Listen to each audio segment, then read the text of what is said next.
आता सर्वच्या सर्व सबस्टिट्यूशन रिॲक्शन बघून झाल्यानंतर आता अजून एका वेगळ्या टाईप ऑफ रिॲक्शनकडे वळायचे आपल्याला. सगळ्या सबस्टिट्यूशन रिॲक्शन झाल्या, त्याचे जे मी घरी होमवर्क दिले होते कम्प्लीट द फॉलोइंग या टायटल खाली, ते पण मी सगळे शिकवले.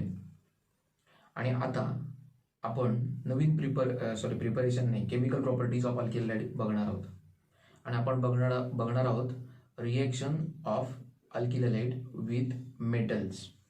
ओके, म्हणजे आज आपल्याला बघायचे रिॲक्शन विथ मेटल्स. इयत्ता 11वीत सगळ्यांना आठवत असेल आपण ही केमिकल प्रॉपर्टी बघितली, पण तेव्हा आपण chemical property of alkyl halide म्हणून नाही बघितली, तर त्यावेळेस आपण प्रिपरेशन ऑफ अल्केन म्हणून बघितले होते. आणि आज आपण chemical property of alkyl halide म्हणून बघतोय. आपल्याला जो मेटल कन्सिडर करायचा आहे तो आहे सोडियम, म्हणजे रिॲक्शन विथ सोडियम मेटल आपल्याला बघायचे. आता अल्किल हॅलाइडमध्ये मी पहिले जनरल रिॲक्शन लिहितो. अल्किल हॅलाइड कन्सिडर केलं आणि treat alkyl halide with sodium metal.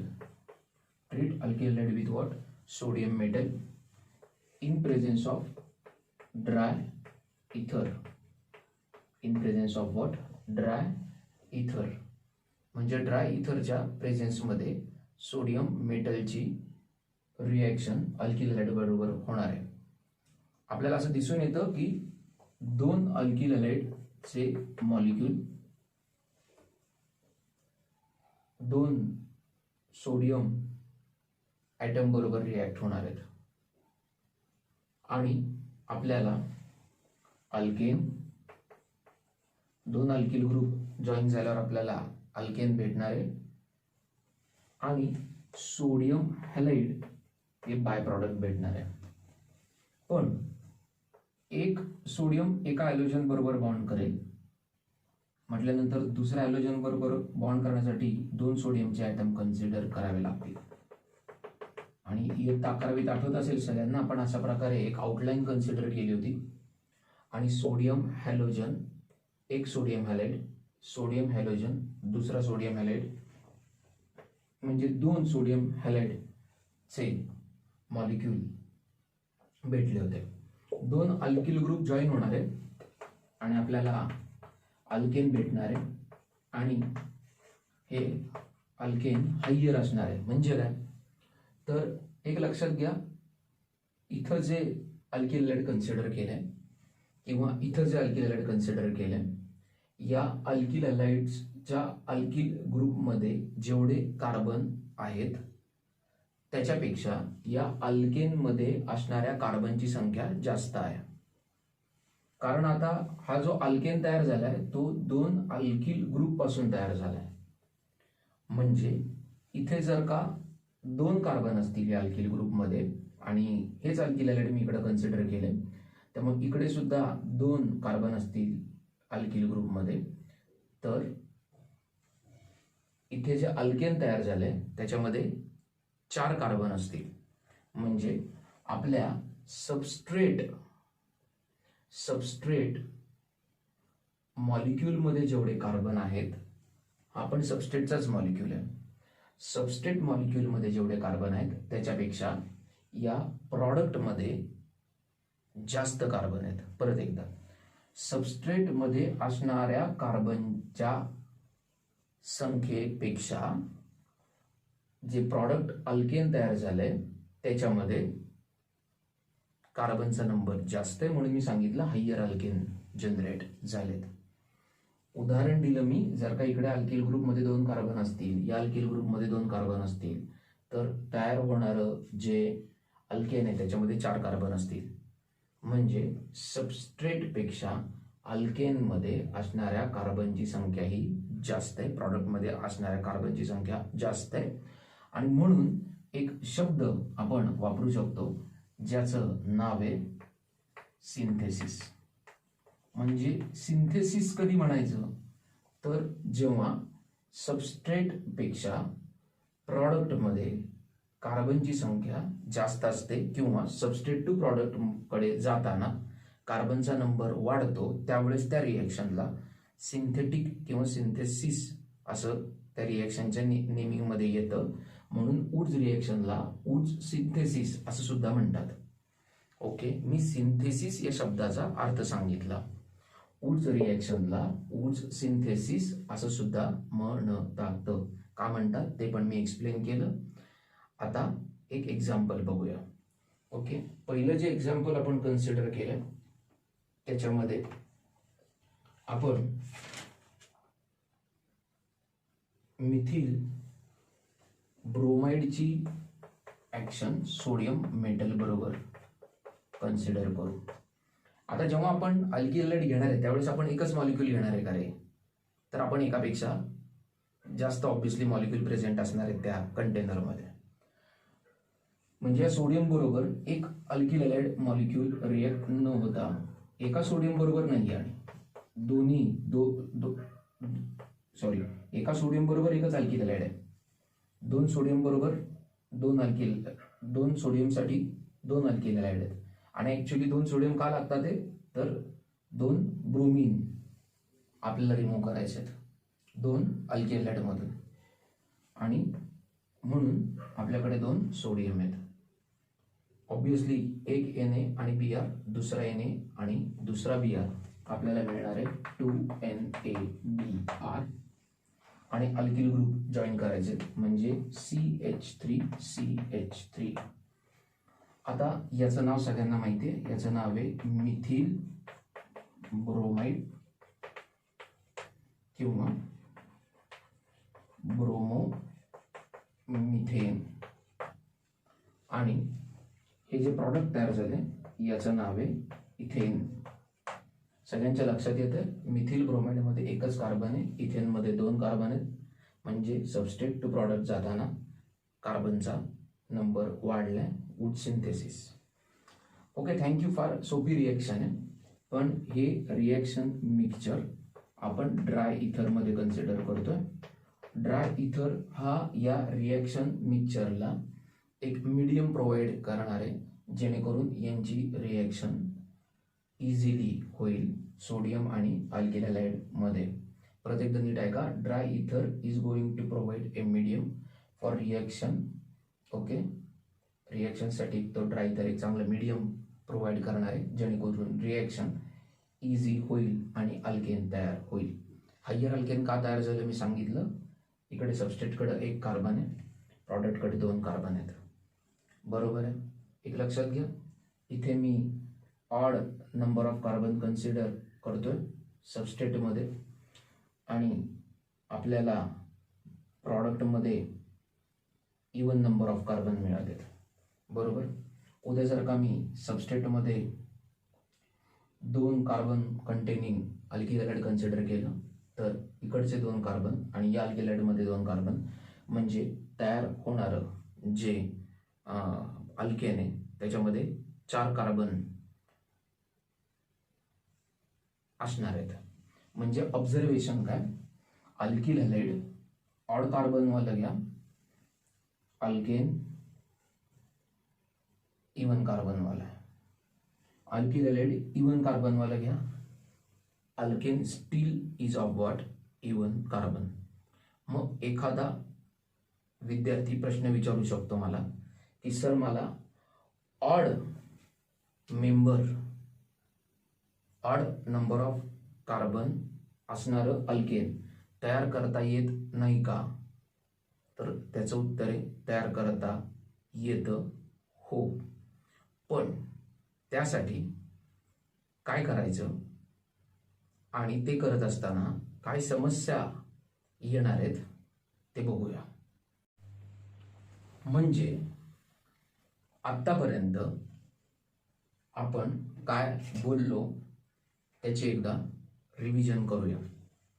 आपण असं बोललो की अल्किल हॅलाइड चे दोन सिमिलर मॉलिक्यूल जेव्हा सोडियम ॲटम्स, कारण एक ॲटम नाही एकापेक्षा जास्त आहेत, सोडियम ॲटम्स बरोबर रिॲक्ट होणार आहेत, त्यावेळेस 2 सोडियमचे ॲटम 2 ब्रोमिनच्या ॲटम बरोबर कंबाईन होऊन 2 सोडियम हॅलाइड जनरेट करतील आणि remaining alkyl groups they are going to come together and they are going to form alkane. आपण असं बोललोय की या रिॲक्शनमध्ये वुड्स सिंथेसिसमध्ये सबस्ट्रेटकडून प्रॉडक्टकडे जाताना कार्बनची संख्या वाढली आणि म्हणून आपण सिंथेसिस हा शब्द वापरलाय आणि आपल्याला हायर अल्केन मिळालेत. आता असा प्रश्न उपस्थित झालाय की इकडे ऑड नंबर ऑफ कार्बन असणार अल्केन तयार होत नाही का? मी काय बोललो होतो की आता मी इथे एक कार्बनवालं अल्किल हॅलाइड कन्सिडर केलंय, दुसरा पण मॉलिक्यूल त्याच अल्किल हॅलाइडचा घेतलाय आणि त्याच्यापासून जे अल्केन मिळालंय त्याच्यामध्ये असणाऱ्या कार्बनची संख्या इव्हन आहे. उद्या जर का आपण मिथिल ब्रोमाइडच्या ऐवजी इथिल ब्रोमाइड कन्सिडर केलं आणि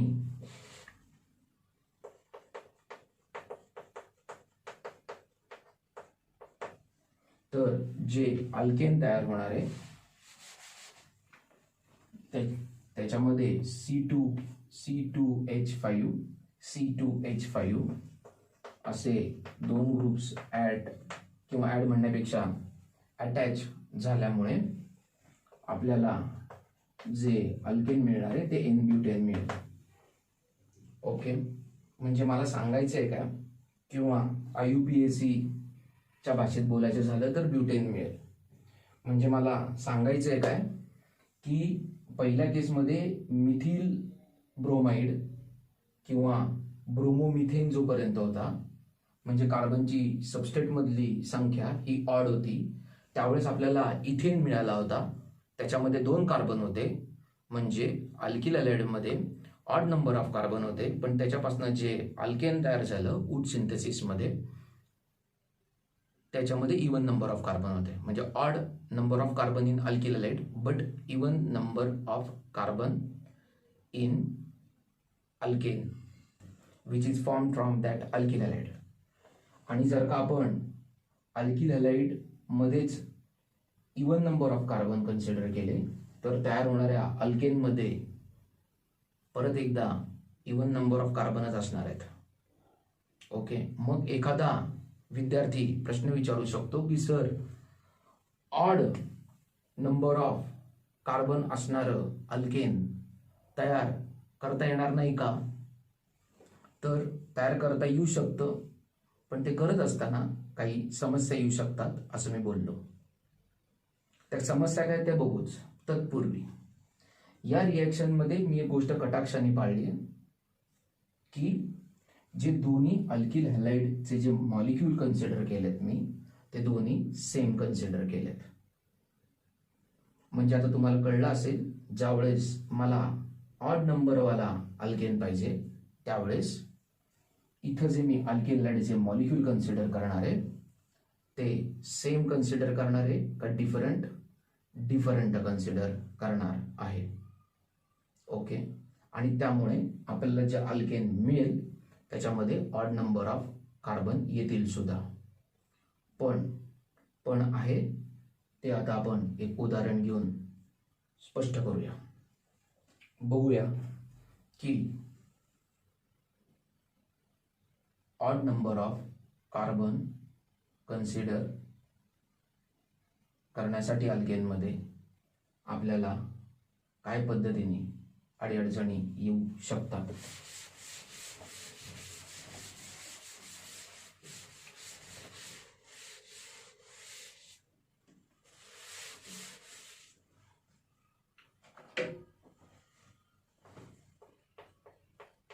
वुड्स सिंथेसिसमध्ये आपण आता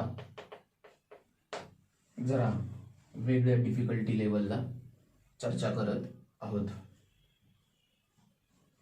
बघा, समजा आपण मिथिल ब्रोमाइड कन्सिडर केला,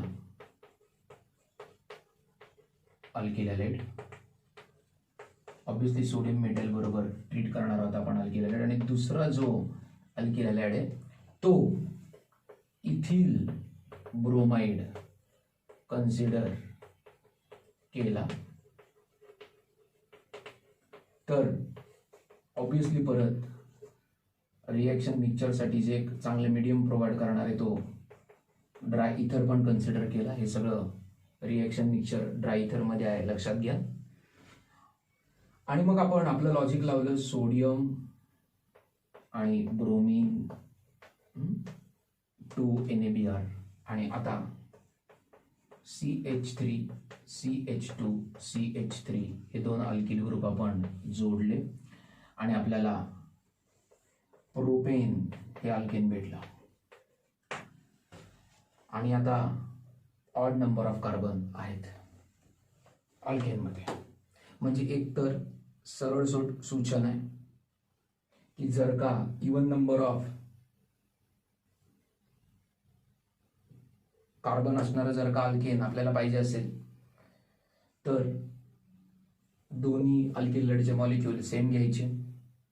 जे आपल्याला दिसतात ते आपल्या अल्केनमध्ये इवन नंबर ऑफ कार्बन, त्याच्या हाफ नंबर ऑफ कार्बन त्या अल्किल हॅलाइडच्या मॉलिक्यूलमध्ये आले पाहिजेत आणि ते दोन्ही सेम पाहिजेत. मी काय बोललो परत ऐका. जर का एखाद्याने इवन नंबर ऑफ अल्केन असणारं अल्केन वूड सिंथेसिसने तयार करायला सांगितलं तर आपण जो अल्केनमध्ये असणाऱ्या टोटल कार्बनची संख्या आहे त्याचा हाफ करायचा. म्हणजे जर का उद्या ब्युटेन तयार केला या रिएक्शनमध्ये नाही, जर का आपल्याला एखाद्याने सांगितलं ब्युटेन तयार करा वूड सिंथेसिसने, तर अल्किल हॅलाइडमध्ये किती कार्बन पाहिजेत? 4 का 2? 2. ओके, ते तिकडचं लॉजिक फिक्स झालं. इकडं काय बोललो मी की जर का ऑड नंबर ऑफ कार्बनवाला अल्केन पाहिजे असेल तर तर तर तर तर तर दोन अल्किल हॅलाइड वेगळे वेगळे घ्यायचे. तुमच्या लक्षात येते की एक alkyl halide even number of carbon दाखवतं आणि दुसरा ऑड नंबर ऑफ कार्बन दाखवतं. आणि त्यामुळे जे तयार झालेलं अल्केन आहे त्याच्यामध्ये ऑड नंबर ऑफ कार्बन्स आहेत. तुम्ही म्हणाल सर करून दाखवली की तुम्ही रिएक्शन, पण आता प्रॅक्टिकली काय समस्या येतात त्या बघूया. प्रॅक्टिकली समस्या अशा येतात. ही रिएक्शन कळली सगळ्यांना? नक्की कळली का सांगा? स्वतःला विचारा एकदा, खरंच कळली का? जर का कळली नसेल परत रिवाइंड करा आणि परत बघा, मागे जा आणि परत बघा की काय मी सांगितलं. ओके, आता प्रॅक्टिकली काय प्रॉब्लेम येतात. म्हणजे आता मी ऑन पेपर तुम्हाला odd number carbon containing alkane लिहून दाखवलं किंवा त्या पद्धतीची रिएक्शन करून दाखवली. पण आता हे जेव्हा आपण इन प्रॅक्टिस करत आहोत त्यावेळेस आपल्याला काय समस्या येते?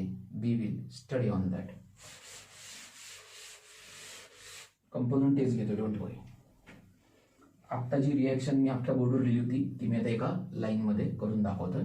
Please go through that. CH3Br methyl bromide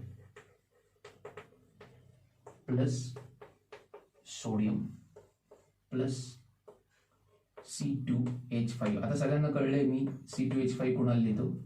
CH3 आणि CH2 जो आपला इथिल ग्रुप आहे त्याला मी एकत्रितरित्या C2H5 लिहितो. C2H5Br इन ड्राय इथर.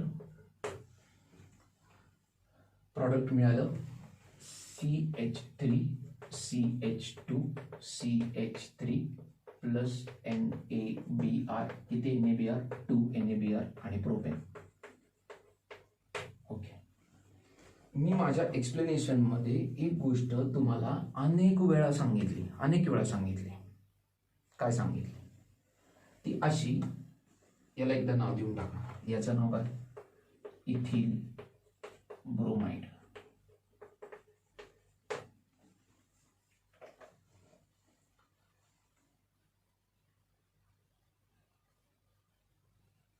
मी माझ्या एक्सप्लेनेशन मध्ये तुम्हाला एक गोष्ट वारंवार सांगितली की जेव्हा आपण सोडियम बरोबर या रिएक्शनला बॅलन्सिंग करता येईल, तिथं 2NeBr दिल्यामुळे इथं पण 2 घेऊन टाका.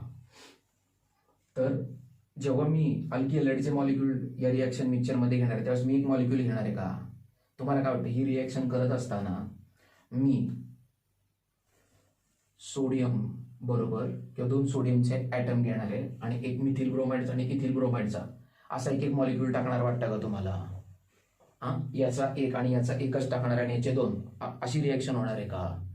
का नंबर ऑफ मॉलिक्यूलचं प्रमाण जास्त असणार आहे? तर ऑब्व्हियसली जास्त असणार आहे. म्हणजे याचा एक असेल का? नाही, एकापेक्षा जास्त असणार आहे. याचा एक असेल का? नाही हो, एकापेक्षा जास्त असणार आहे. याचे 2च ॲटम असतील का? नाही, जास्त असणार आहेत.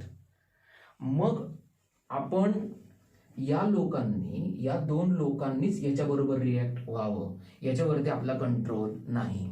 म्हणजे काय? हा अल्किलॅइडच आहे ना, म्हणजे उद्या ही पण रिएक्शन पॉसिबल आहे. सोडियम बरोबर मिथिल ब्रोमाइड आणि हा एक मिथिल ब्रोमाइड, असे दोन्हीही 2 मिथिल ब्रोमाइडचे मॉलिक्यूल सोडियम बरोबर रिॲक्ट होऊ शकतात. असा काही नियम नाही की सोडियम आपण असा हट्टाने म्हणू शकत नाही आता 2 वेगळ्या प्रकारचे अल्किलाइड घेतले त्यामुळे सोडियम आता तू 2 वेगळ्या अल्किलाइड बरोबरच रिॲक्ट हो, असं पॉसिबल नाही. किंवा जरी सोडियमचा रोल ब्रोमीन बरोबर अटॅच होणं आणि बाय प्रॉडक्ट तयार करणं जरी असला तरी आपला याच्यावर कंट्रोल नाही की CH3 जाऊन C2H5 बरोबरच रिॲक्ट व्हावं का? कारण आता आपण 2 वेगळे अल्किलाइड घेतलेत. असं पण होऊ शकतं की CH3 हा CH3 बरोबर पण अटॅच होऊ शकतो आणि ही पण रिएक्शन होऊ शकते की 2NaBr CH3 आणि त्या केसमध्ये आपल्याला इथेन सुद्धा मिळू शकतो. आणि जसं मिथिल ब्रोमाइडचे 2 मॉलिक्यूल सोडियम बरोबर रिॲक्ट होऊ शकतात, ओके, त्याच पद्धतीने इथिल ब्रोमाइडचे सुद्धा 2 मॉलिक्यूल रिॲक्ट होऊ शकतात. CH3CH2Br सोडियम बरोबर ते पण रिॲक्ट होणार आणि त्याच्यावर आपला कंट्रोल नाही. लक्षात येतंय का नाही येतंय? मी काय बोलतोय कळतंय का बाळांनो? मी काय बोललो जरा नीट आहे का? मी काय बोललो? मी सांगितलं की आता 2 वेगळे अल्किलाइड घेतले म्हणजे सोडियम बरोबर 2 वेगळ्या अल्किलाइडची रिएक्शन झाली पाहिजे असं काही नाहीये. 2 एकाच प्रकारच्या अल्किलाइड बरोबर अल्किलाइड सुद्धा सोडियम बरोबर रिॲक्ट होऊ शकतात आणि आपल्याला इथेन आणि सोडियम ब्रोमाइड मिळू शकतं. आणि दुसऱ्या केसमध्ये इथिल ब्रोमाइड 2 इथिल ब्रोमाइडचे सुद्धा मॉलिक्यूल सोडियम बरोबर रिॲक्ट होऊ शकतात आणि त्या केसमध्ये आपल्याला CH3 CH2 CH2 CH3 okay CH3 CH2 CH2 CH3 त्या केसमध्ये आपल्याला ब्युटेन मिळू शकतं आणि प्लस NaBr तर आहेच.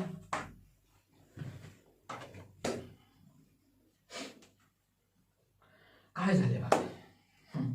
म्हणजे जेव्हा आपण 2 वेगळे अल्किलाइड सोडियम मेटल बरोबर रिएक्शन मिक्सचर मध्ये घेऊ इन ड्राय इथर, ओके, त्यावेळेस आपल्याला एक्सपेक्टेड होतं की 2 वेगळे अल्किलाइड घेतल्यामुळे सोडियम बरोबर रिॲक्ट होत असताना या अल्किलाइड मधला 1 कार्बन असणारा मिथिल ग्रुप आणि या अल्किलाइड मधला 2 कार्बन असणारा मिथिल ग्रुप हे जॉईन होऊन आपल्याला 3 कार्बन असणारं प्रोपेन देतील, म्हणजे ऑड कार्बन नंबर असणारं अल्केन आपल्याला मिळेल. पण ते होत असताना आपण या रिएक्शन वरती कंट्रोल मिळू शकत नाही. त्यामुळे 2 आयडेंटिकल अल्किलाइड सुद्धा हे सोडियम बरोबर रिॲक्ट होऊन इथेन आणि ब्युटेन म्हणजे इव्हन नंबर ऑफ कार्बन वाले अल्केन देऊ शकतात. मी सांगितलं इव्हन नंबर ऑफ वाले अल्केन कार्बन कधी येतात? इव्हन नंबर ऑफ कार्बन असणारे अल्केन कधी येतात? जेव्हा रिएक्शन मधले दोन्ही अल्किलाइड मधले जे अल्किल ग्रुप असतात ते काय असतात? सेम असतात. इथं दोन्ही अल्किल ग्रुप सेम आहे, तिथं दोन्ही अल्किल ग्रुप सेम आहेत.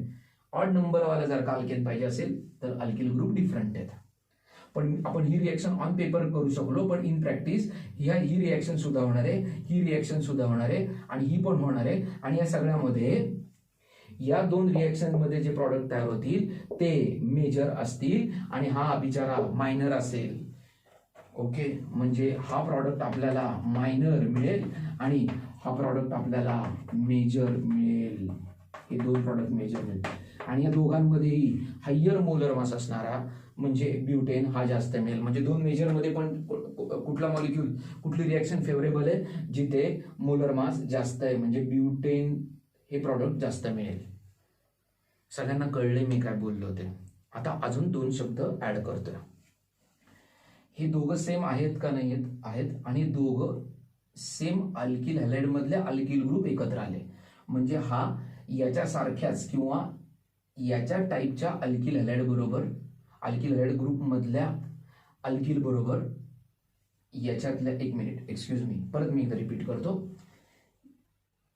याच्यामध्ये जो अल्किल ग्रुप आहे तो अल्किल ग्रुप दुसऱ्या अल्किल हॅलाइड मधल्या त्याच्यासारख्याच असणाऱ्या अल्किल ग्रुप बरोबर अटॅच झाला. याला म्हणायचं सेल्फ कपलिंग. काय म्हणायचं याला? Self coupling. काय म्हणायचं याला? Self coupling. काय म्हणायचं याला? Self coupling. याला पण काय म्हणणार तुम्ही?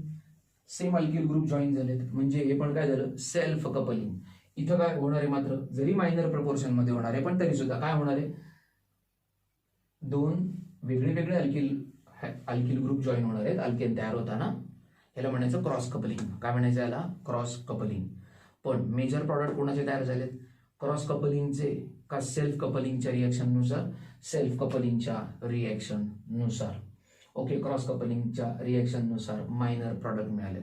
म्हणजे odd number, even number of carbon असणारा अल्केन पाहिजे असेल तर आपल्याला सेल्फ कपलिंगच्या रिएक्शनचा विचार करावा लागेल, आणि ऑड नंबर ऑफ कार्बनचा अल्केन पाहिजे असेल तर आपल्याला क्रॉस कपलिंगचा विचार करावा लागेल. पण आपल्याला माहिती आहे आणि आता कळले की सेल्फ कपलिंगच्या रिएक्शन आणि क्रॉस कपलिंगच्या रिएक्शनमध्ये जेव्हा कॉम्पिटिशन होते त्यावेळेस सेल्फ कपलिंगच्या रिएक्शन या डॉमिनेट करतात आणि त्यानुसार मिळणाऱ्या प्रॉडक्टचं प्रमाण जास्त असतं. ओके, सगळ्यांना कळलं असेल. नोट्स पाठवतोय, रिएक्शन आवर्जून लिहा, बघा. सिग्निफिकन्स पण मी सांगितलंय, तो सिग्निफिकन्सची एक वेगळी लिस्ट करून पाठवतोय specially for Wurtz synthesis. Okay, please go through it. अजून एक रिएक्शन बघूया अल्किल हॅलाइडची, अजून एका मेटल बरोबर, दॅट इज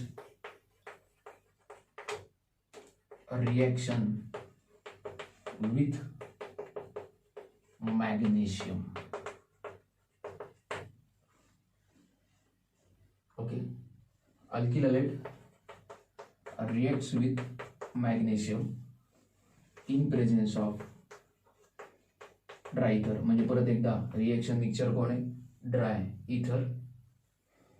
मॅग्नेशियम हा फक्त अल्किल आणि हॅलोजनच्या मध्ये दाखवायचा आहे. मी परत एकदा सांगतोय, मी प्रॉडक्ट लिहिण्यासाठी लागणारी सिम्प्लिसिटी सांगतो, मी मेकॅनिझम सांगितलेलं नाही. म्हणजे alkyl halide reacts with magnesium. Magnesium आपण अल्किल आणि हॅलोजनच्या मध्ये दाखवलाय आणि आपल्याला जे कंपाऊंड मिळालं त्याचं नाव काय? आर म्हणजे कोण? अल्किल. Mg म्हणजे कोण? मॅग्नेशियम.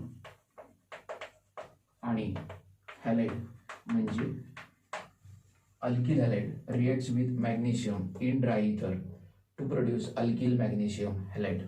परत एकदा, alkyl halide reacts with magnesium in presence of dry ether to give alkyl magnesium halide. परत एकदा, alkyl halide reacts with magnesium in presence of dry ether to give alkyl magnesium halide. म्हणजे उद्या जर का आपण methyl iodide घेतलं in presence, methyl iodide reacts with magnesium आणि reaction mixture आपण ड्राय इथर मध्ये घेतलं. ड्राय इथर मी सांगितलं एक मीडियम प्रोव्हाइड करणार आहे, याचं नाव सगळ्यांना कळलेलं आहे, methyl iodide. Okay, methyl iodide plus magnesium in dry इथर ही रिएक्शन कॅरी आउट केली तर will get product as CH3MgI. That is CH3 म्हणजे कोण? मिथिल. Mg म्हणजे कोण? मॅग्नेशियम. आणि आयोडीन म्हणजे कोण? आयोडाइड.